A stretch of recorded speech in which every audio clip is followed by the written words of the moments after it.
डोंबिवली शहरात वाढत्या लोकसंख्येबरोबर वाहनांचीही संख्या वाढत असल्याने वाहतूक कोंडी होत आहे. वाहतूक नियंत्रणावर लक्ष ठेवणे व वाहतूक कोंडी कमी करणे हे काम वाहतूक पोलिसांचे आहे. मात्र रिक्षा चालकांना अन्यायकारक वागणूक दिली जात असून वाहतूक पोलिसांकडून दंडात्मक कारवाई केली जात आहे. हातभर पोट असलेल्या रिक्षाचालक दंडात्मक कारवाईला कंटाळले असून यावर पोलीस उपायुक्त यांनी वेळीच लक्ष द्यावे, अन्यथा आंदोलन करू असा इशारा भाजप वाहतूक सेल जिल्हाध्यक्ष दत्ता माळेकर यांनी दिला.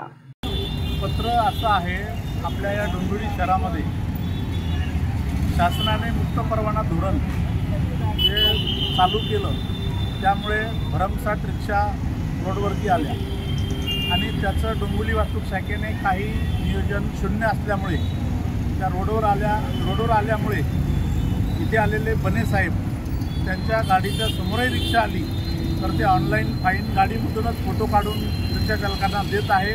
त्याच्यामुळे DCP साहेबांना आम्ही मागणी केली आहे की बाबा इथे आम्हाला दक्ष अधिकारी या डोंबिवली शहरासाठी द्यावा. बने साहेब दबंगगिरी करत आहे.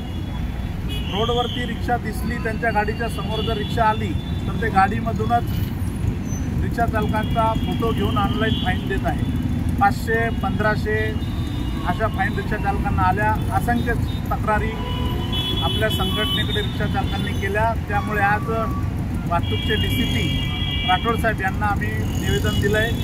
त्याच्यात ते सुधारणा करतील, अन्यथा येत्या काही दिवसात रिक्षा बंद आंदोलन केलं जाईल.